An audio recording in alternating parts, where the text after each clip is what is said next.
Have you ever sensed that your body carries an ancient technology, a memory of how it is meant to operate at its highest potential?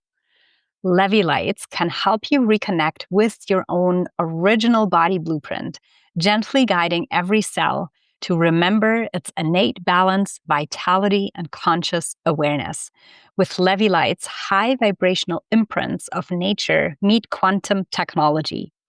Each drop works gently, supporting your body's innate intelligence and self-healing capabilities on body, mind, and spirit level. This isn't just skincare. Imagine revolutionary personal care products that not only help with anti-aging and cell regeneration, but actually crack open consciousness codes in your cells, giving you access to the highest version of self every single day. As you move through your day, it's more than wellness. It's a conscious journey. Each drop supports your energy, aligns your vibration, and opens the doorway to your higher self. Waking up lighter, feeling more balanced, radiant, and connected. Step into your highest vibration. Try LavyLights today and feel the difference that energy intelligence can make in your life. Your energy, your blueprint, your divine essence, fully restored. Click the link in the show notes to learn more.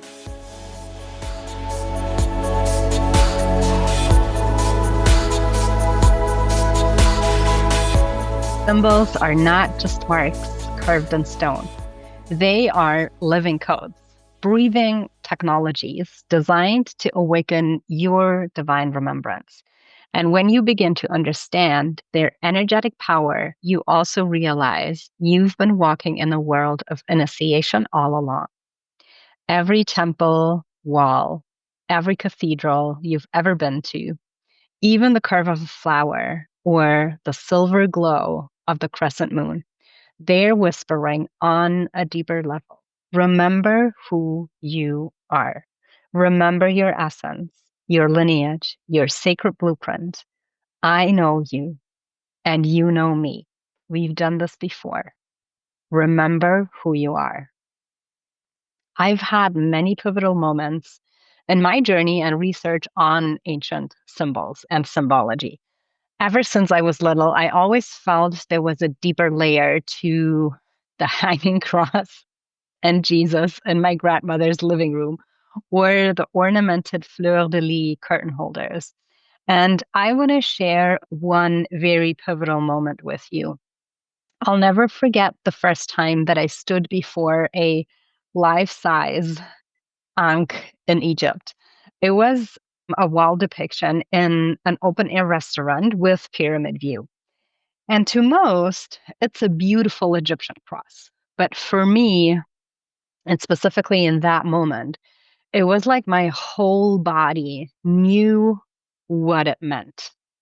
I embodied that Ankh, the loop of eternity, the arms of balance, the Osiris jet pillar, the stem of embodiment.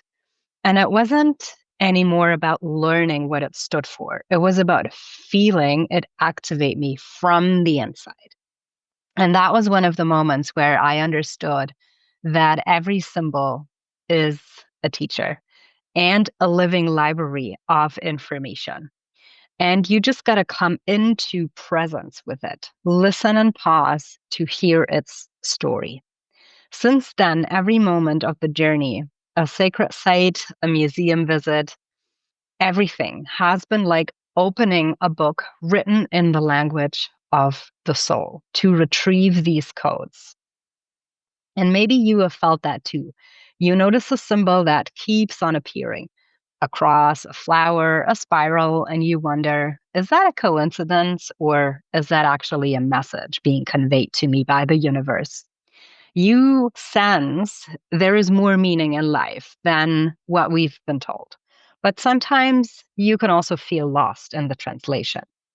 So when you are longing for that guidance, but it's not the kind of guidance that is written in books or another course on spiritual awakening, that is the kind of guidance that really comes alive in your bones.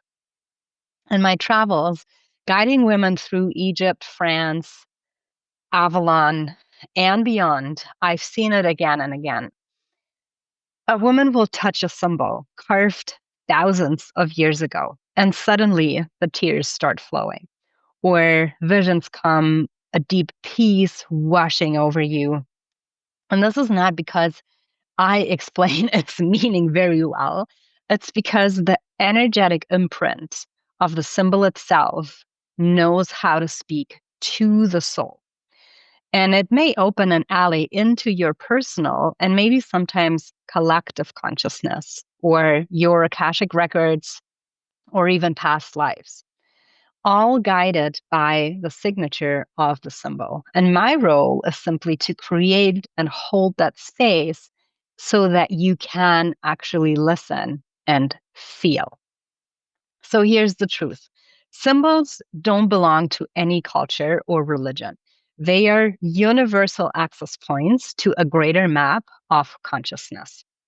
Let's say the Ankh in Egypt, the Lotus in India, the spirals in Celtic lands, they are all variations of one living library expressing the ever-evolving intelligence of life, of the cosmos, of creation, that you are a part of.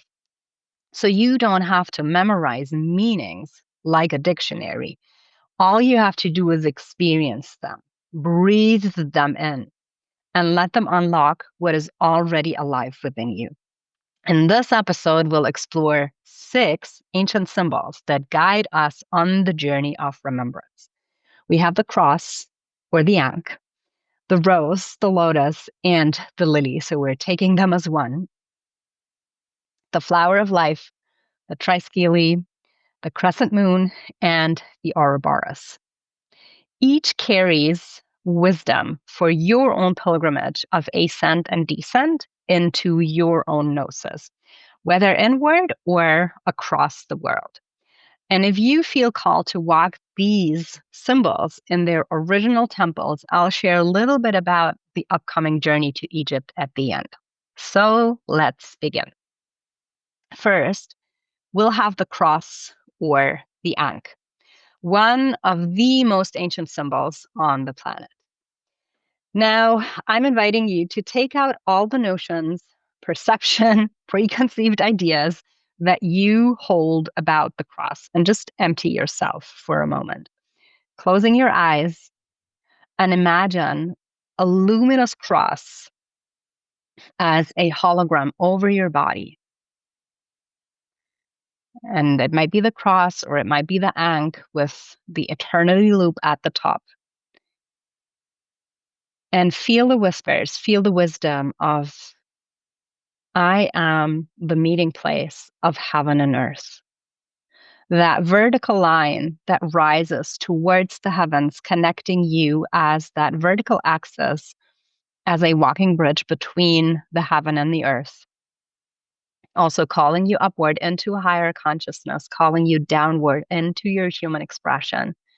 And that horizontal line stretching across the earth, rooting you in your human existence. So together, they form a compass, or your axis mundi, the meeting place of heaven and earth, masculine and feminine, and also 4 corners of the universe that are all living inside of you. The cross symbolizes the higher self in every initiate, who by taking up the cross of material life enters the threshold that leads into your essence, the cycles of becoming and unbecoming. Thus, it can be seen as a sacred gateway or blueprint for attaining states of ascension and higher wisdom of the soul's completion journey. We go more in depth into the symbology and Magdalene Reiki training. So if this is something that you'd like to explore, then head over to my website to check when the next course iteration is beginning. It is no coincidence that the Son of Man, Yeshua, was crucified and died, or more importantly, ascended on that symbol of the cross. And working with the shape and the energy of the cross is a very, very powerful ascension tool to activate your very own light body. It's an initiation into the rites of resurrection of the human soul. So just feel this energetic reverberation as you are still tuning in with that hologram as an overlay over your body. In Christianity, the cross became the symbol of sacrifice and also resurrection. In essence, both are initiatory gateways that are teaching us that to live fully, we must embrace both the spiritual and the matter, the earthly, transcendence and embodiment. Now, the cross comes in various shapes around the world. Even the swastika is a form of a cross. There is the rose cross, the Templar cross, the Celtic cross, the Ankh in Egypt. The ancient Greek and also adopted Egyptian word for cross is 𝗊, 𝗊, which basically symbolizes the crossbar. So the 𝗊 cross, the T shape, was adopted by Egyptian initiates and later also by the Pythagoreans, the Essenes, and early Christians, and eventually became central to the Templars, the Rosicrucians, and also Franciscan symbology. So tapping into all of these lineages that are drawing on the essence of one symbol, you can already feel the potency and the power that it holds when you connect with the essence, with the energetic imprint of the cross. It symbolizes the cross of resurrection as a doorway of initiation and embodied divinity.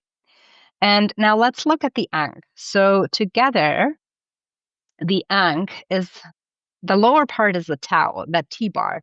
And then we have the loop of the eternal spirit. And together, these two are life eternal. In Egypt, the Ankh was the key of life, carried by the gods, offered to the pharaohs, drawn on temple walls as a promise of eternal existence. And as you can see, it is also right here behind me on this papyrus. The Ankh, the looped cross, is often called the key of life. Its circle representing the eternal spirit. Now, the vertical line is what descends into matter. The horizontal lines is the meeting of the dualities. And the loop corresponds to the feminine receptive polarity. And when united, they form the hermaphroditic wholeness of creation, the 𝗵𝗺 key, the hero's gammas, the sacred union.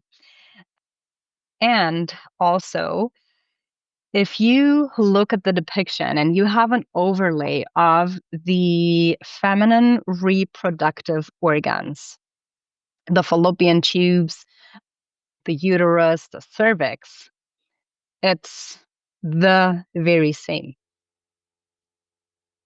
So just also making that note here as a translation into how that plays out in parts of the body.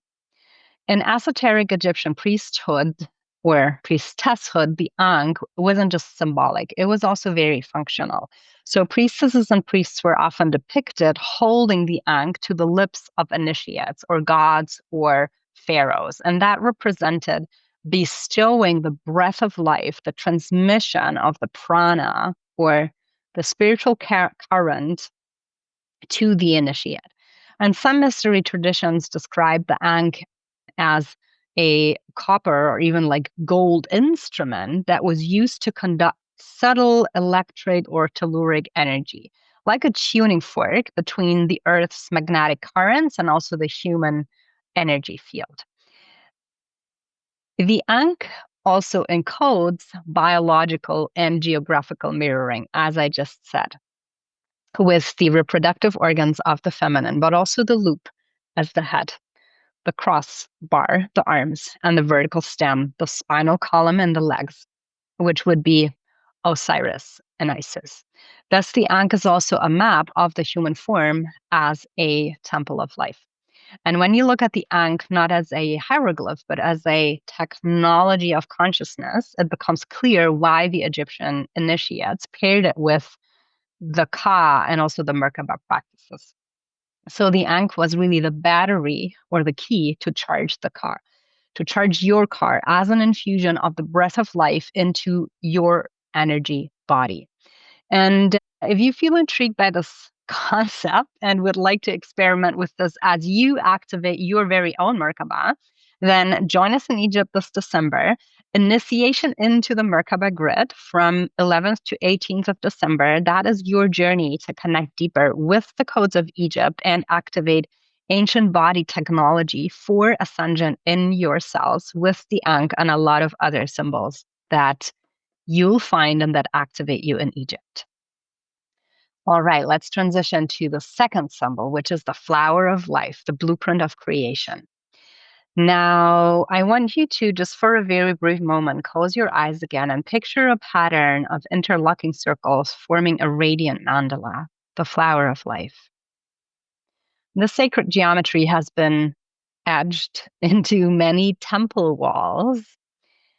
It's in Abydos in Egypt. It can be found in India and even in caves in Armenia and beyond, in many, many different places around the world in very peculiar ways. Mostly, I don't want to even say carved in rock. It's more kind of like you might want to say like laser cut into rock. But maybe that is not even true. So anyways, the symbol can be found all over. And it is said, if you understand the flower of life, that you hold the secrets to the universe in your hands, because it represents the blueprint of creation. And with this, the blueprint of the entire cosmos, meaning that everything is interconnected. Everything is part of a larger harmony. Hey, everybody. If you are enjoying the show, then you would do me the biggest favor in clicking the subscribe button and engaging with my content so I can continue to deliver these beautiful conversations to you. Thank you so much. At that point, I want to recommend two amazing books by 𝗵𝗆 They are called The Ancient Secrets of the Flower of Life, Volume 1 and Volume 2. We're going to be putting the link in the show notes. Very fascinating. And the Melchizedek lineage are actually keepers of this ancient symbol and also its power. So this is not something that is ornamental, although it could be. You can also wear it as a pendant, of course. But this is sacred geometry unfolding of source into creation. That is encoded in the flower of life. So just to break this down for you, you have that one big circle, which is the unity consciousness. Then you have the second circle, that is the polarity. It's where the two polarities meet and they form the 𝗵𝗁𝗃, which opens the 𝗵𝗁𝗃, the third aspect, which is the Holy Trinity, which is the Holy Child, which is also the Holy Spirit. And from that, it expands outwards, generating the seed of life, the egg of life, and ultimately the flower of life. And meditating with that symbol, it reminds yourselves of the original template of perfection, and that you are a creator, creatrix being, inherently creating your own reality, inherently also creating not just your reality, but your body over and over. So it's codes of regeneration. And also, it triggers your very own 𝗪𝗑𝗫, your light body, to spin in a perfect harmonic ratio with the Earth's 𝗪𝗑𝗫 as well. So that can shift you from separation into unity consciousness, from fragmentation into wholeness. And we're not going to go in super detail here, but just I want to give you that practice that you can visualize standing inside a glowing flower of life pattern, or you can even practice drawing a flower of life pattern. If you have never done that before, I would highly, highly recommend to actually do it. Actually do it. First, it's fun. Second, it rewires your brain to really come into that embodiment of how creation works, of how consciousness brings creation into form. Each circle representing a soul, a planet, a star, a next iteration of yourself.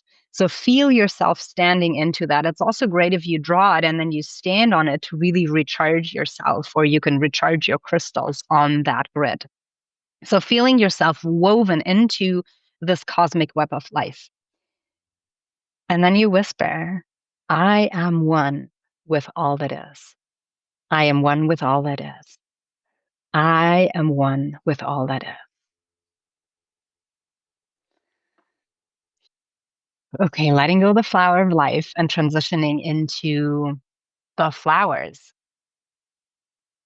The rose, the lotus, and the lily, the fleur de lis, that are all about purity and awakening.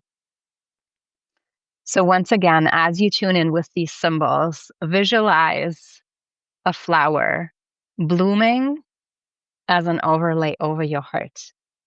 And just notice for a moment what that flower is. Maybe it's one of these. Maybe it's a lotus. Maybe it's a rose. Maybe it's a lily. Maybe it's none of these. It's something else. Whichever calls you right now. And with each inhale, you draw in that life force. And with each exhale, the petal opens as you relax into your being. That light radiating outward. And you can ask yourself here, what new layer of myself is ready to bloom? Now, flowers have always been symbols of unfolding consciousness. The lotus blooms from the mud, coming from these sediments of the Nile. A reminder that awakening happens not in spite of our shadows, but because of them. So there is gold if you dig deep, especially now that we are going into the period of October, November that I'm recording this. The rose, sacred to Mary Magdalene and the mystic lineages, spirals inward towards the heart of divine love. And also the fleur de lis, the lily that is so often seen in European cathedrals, encodes purity and royalty. Sovereignty, the triple flame of the body, mind, and spirit. And together, all they remind us, awakening is a blooming, ever-evolving spiral path that is multi-layered and ever-evolving, ever-unfolding. Every culture has a sacred flower. In Egypt, in India, the lotus. In Christianity or Christian mysticism, it's more the rose. In French and Marian traditions, it's the fleur de lis, the lily. So that's why I picked those three. There is, of course, a lot more. And all these three point to the same truths: the soul's capacity to rise from the mud and the shadow, to open into beauty and to reveal the fragrance of the divine. All are living encodings, opening you up to the divine feminine principles and also into the Magdalene lineage. So journeying with the rose ultimately connects you deeper with the spiral path of Venus herself and the teachings she holds for your soul evolution. And if you want to go into this further, I encourage you to look up like the Venus path, and you'll see that she makes a perfect rose in the sky as she travels in the conjunctions with the moon and the sun and the earth. And if you feel called to explore this even deeper, then reach out and connect with me over Magdalene initiations. The lotus closes at night and opens with the sun, which is a daily resurrection.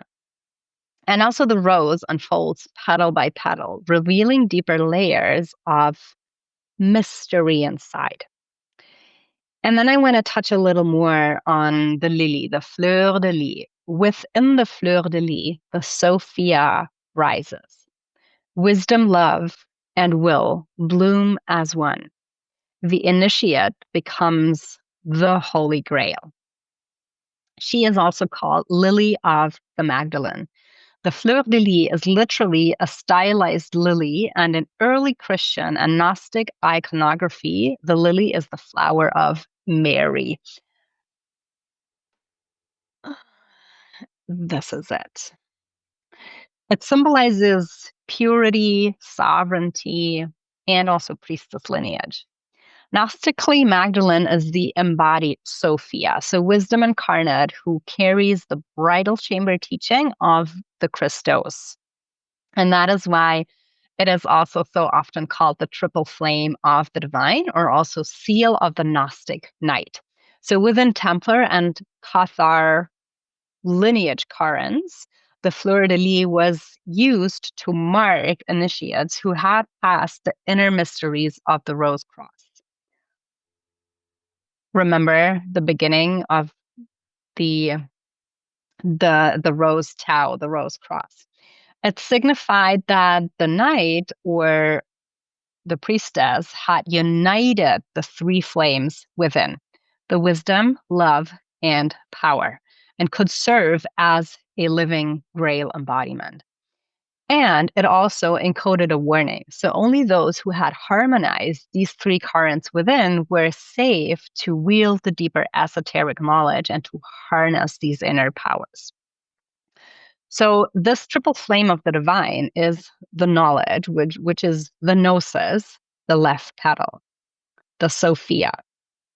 It's the Christos, the divine love, or agape, which is the right petal. And then we have the pneuma, which is the embodied or the embodiment, the aligned action, the power, the central petal, the central channel. Thus, this beautiful symbol becomes a roadmap of the soul's ascent from fragmentation into wholeness. All right, we already arrived at number 4, which is the 𝘁𝑚𝑒, the spiral of becoming. Once again, shifting, emptying yourself, bringing this new symbol in. Imagine walking a spiral path that is circling towards your very own heart. And at the center, that still point of truth. From there's 3 spirals going back outward, bringing your wisdom into the world. In and out, in and out. Now this symbol, from the megaliths of Ireland to the shores of Sicily, which is in the very west and even like more northern part of Europe, all the way down to the south, we find the 𝘁𝑚𝑒, which are 3 spirals radiating from one center. And this triple spiral, usually it's 3 interlocking spirals radiating from one single center point. So sometimes it's like 3 legs or 3 spiral versions that is a little older and also, I want to say, like more widespread. In sacred geometry, this represents motion, cycles, and also dynamic balance. The Celts saw this as a symbol of pilgrimage and also eternal evolution. There's 3 paths, there's 3 powers, just threefold balance. And you already notice a pattern in all the symbols that we have already looked into. So these 3 spirals flow out and in. It's that eternal dance of creation, the ascent and the descent. And some say it does represent life, death, and rebirth. It's the maiden, mother, crone, aspect, the triple goddess. Some also say it's the land, the sea, the sky. What matters is actually its dynamism. Maybe you even find more Holy Trinity aspects to that. Nothing in life is stagnant. So the 𝘁𝑚𝗂 really invites you to keep moving, like embrace the spiral path rather than demanding it to be a straight line, especially when it comes to your spiritual growth path. And I just want you to drop in for a moment and feel that energy flow. So how the spirals show continuous motion, symbolizing that perpetual energy, these cycles of creation, and also the evolution of consciousness, the rise and fall of consciousness, the contraction and the expansion, the contraction and the expansion. A symbol that is used to balance and also harmonize the triadic energy flows. It's a little bit similar to the fleur de lis that we had before, but more fluid and very cyclical. So these spirals can be generated using the Fibonacci sequence that is also connecting the triskele to the number P or pi, sacred ratios, and natural growth patterns. So it's a lot, it's very deep in nature, religion, I want to say. With that center point being the unity and the arms, the multi-layered manifestation of how nature, of how creation expresses itself.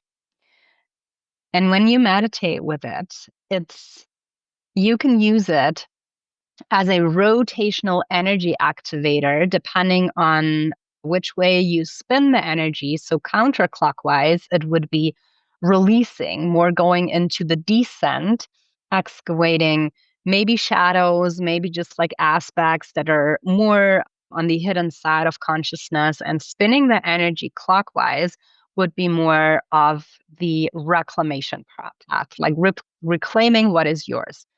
And all the time coming back into your very own axis mundi, your very own center point, to harmonize these triadic currents. The triskele spins at the heart of eternity. From center to spiral, life unfolds. Spirit, soul, and body dance as one in the eternal spiral of life.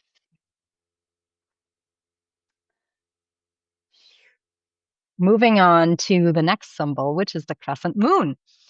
And symbol of intuition, initiation, and also feminine flow. So as a little practice for the beginning, once again, imagine yourself standing on a crescent moon. Visualize how you are standing on that celestial barge that is lifting you up, feeling its current. To walk with the crescent is to honor your rhythms. Honor times of expansion and honor times of rest, knowing that you are holy and that your body is holy on and into itself. So she, as the moon, has guided a lot of mystics, priestesses, and also travelers for millennia, representing intuition, cycles, feminine mysteries, the waxing towards fullness and the waning towards relief. The crescent also symbolizes that deep, deep intuition and the cycles of becoming. It's like a chalice that receives light. The reminder that wisdom often comes in phases and spirals, not all at once, and not when our mind thinks it is time. In esoteric traditions, the crescent acts as a portal between the matter and spirit. So it's a sacred threshold of transformation. And it can signify the soul moving through the lunar currents to a higher awareness. In Islamic mysticism, the crescent is a spiritual emblem, but it's also a representative of guidance of divine light and cyclical time. In alchemy or Hermeticism, the moon symbolizes receptivity, reflection, the passive principle, and that which balances the active sun. In Egyptian mysticism, it is often associated with Thoth and Hathor, representing lunar wisdom, lunar mysteries, cycles of consciousness, and also rebirth. And in the Magdalene tradition, or let's say like in Christian imagery, that also there is a thread of the Magdalene tradition in it. The woman of the 𝗵𝗪𝗄 stands clothed with the sun, with the moon under her feet. Now, the Gnostic interpretation sees this as the Mary Magdalene archetype, and you might have seen that very often, that Mother Mary is literally standing on that crescent moon with a serpent crawling beneath her feet with that blue cloak and the stars. The moon under her feet signifies a mastery of emotional, instinctual, and also lunar energies.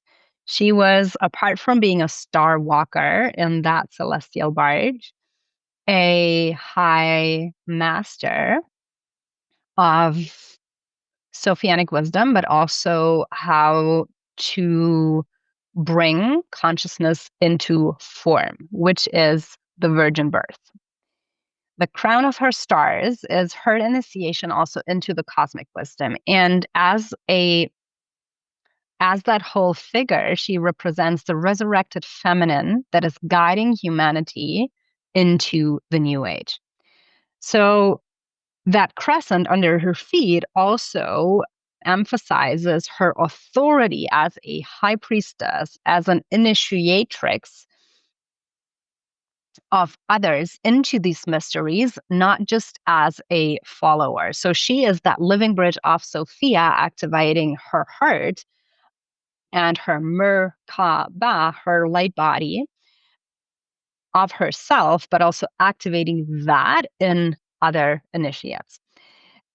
And to me, it also really symbolizes these star walking capabilities, not only of her, but of most of, or I want to say like all the Marys. So star walking refers to the ability of an initiate to consciously navigate the astral and also stellar realms, moving beyond the earth plane into stellar temples of Orion, Venus, Sirius, the Pleiades, or descending from these star temples onto earth.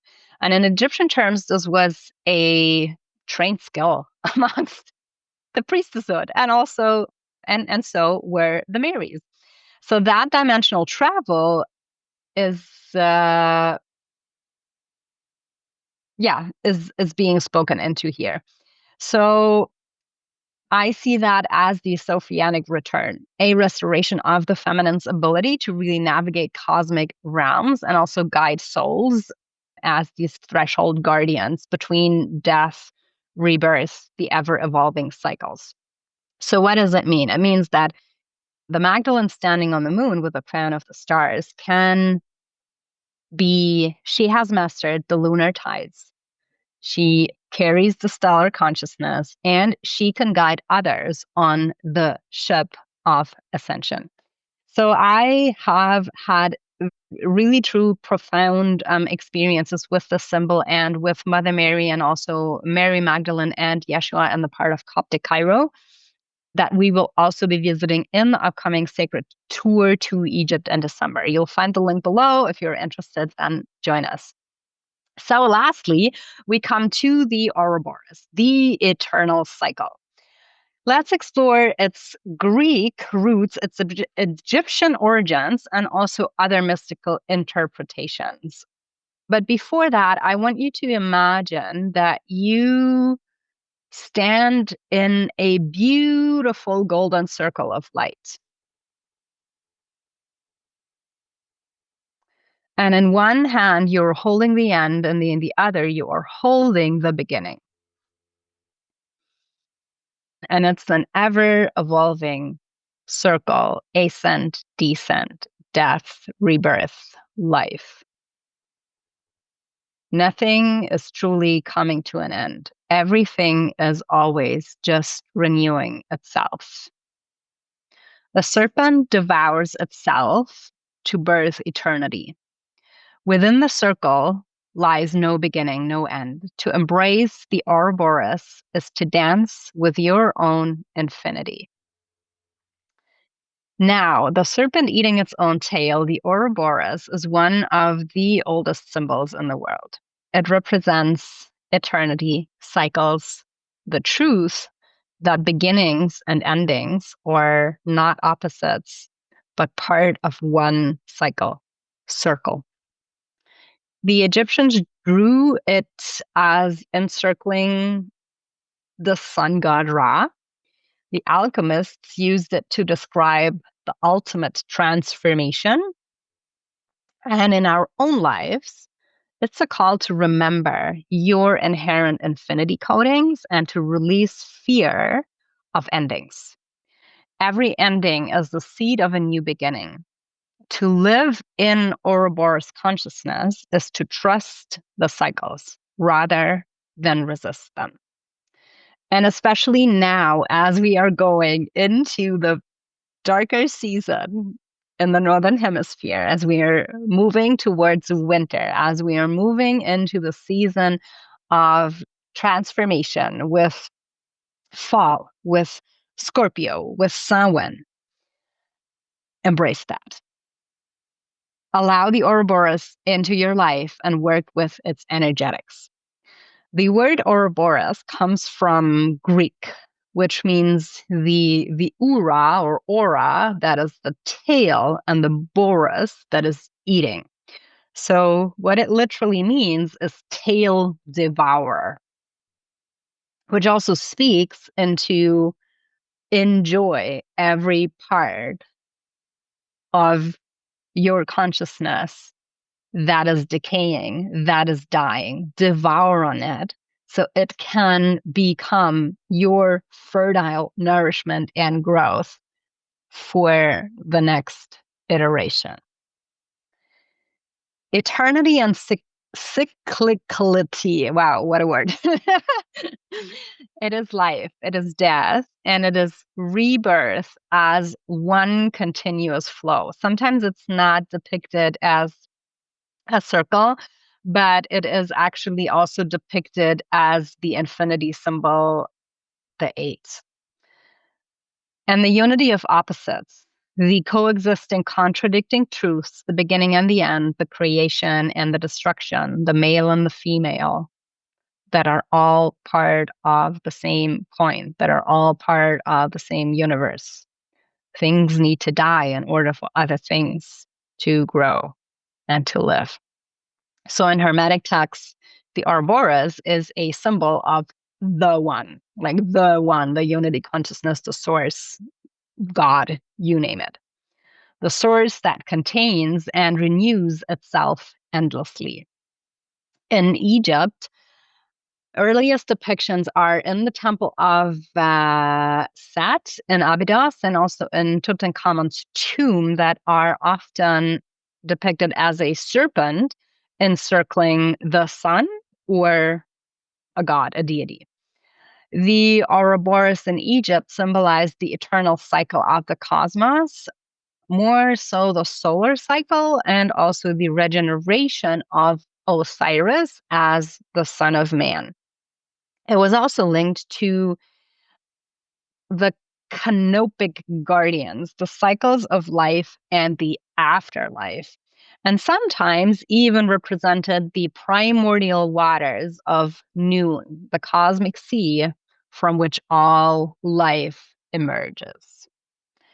For the alchemists, they saw the Ouroboros as the first symbol of the philosopher's stone, which is the continuous self-renewal of matter and spirit.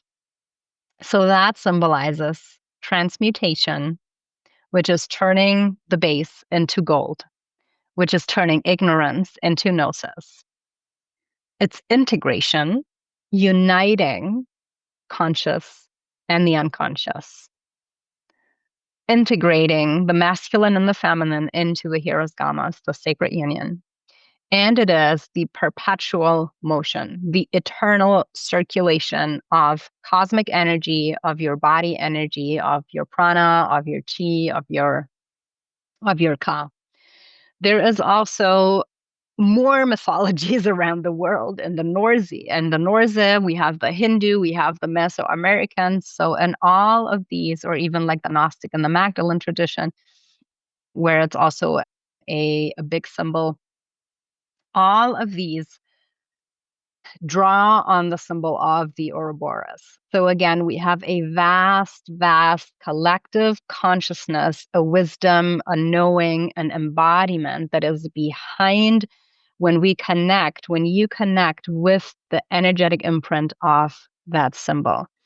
So it reminds you as the initiate that creation is self-sustaining and also regenerative. The integration and the self-mastery by consuming your own tail symbolizes that take the shadow within, transform it, alchemize it. You can do it. And it is also, of course, a resurrection key, returning the soul into its primordial order with source. Timelessness, the resurrection codes. And in terms of energy flow, it is also visualized as the circular energy around your body that is connecting your ka, your ba, activating and fueling your 𝗪𝗶𝗀.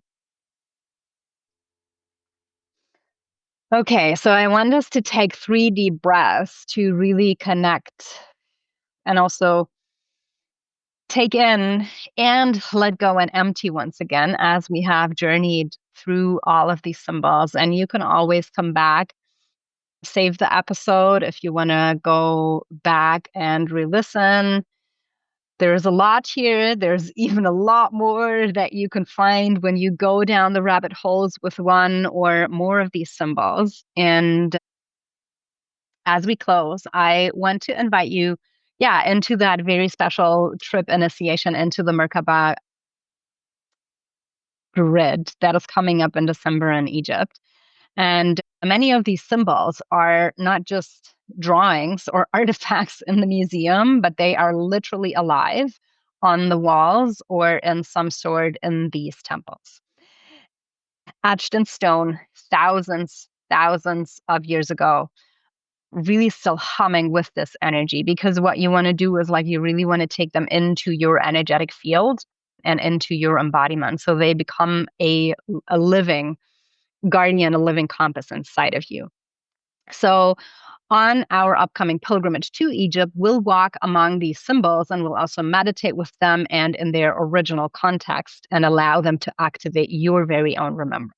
So you'll find all the details on my website and the show notes below. So head over, and I'd love if you journey with us. Thank you so much for traveling with me today through these 6 symbols of transformation, eternal life and death, and rebirth codings as we also head into this season of transformation. I invite you to reflect this week which symbol spoke most to your soul. And please let me know in the comments or connect with me on Instagram and send me a message. I'd love to know which symbol spoke most to you that we talked about today, or even another one that you found that is coming into your awareness more and more. And one of my recommendations for you is to really draw it, meditate with it, or just take it inward and carry it with you and just connect with this energetic imprint and listen what it has to tell you, because there is so much more than just what we see from the outside. May your path be guided by the language of the sacred. And as always, stay curious and seek out the extraordinary. Until next time.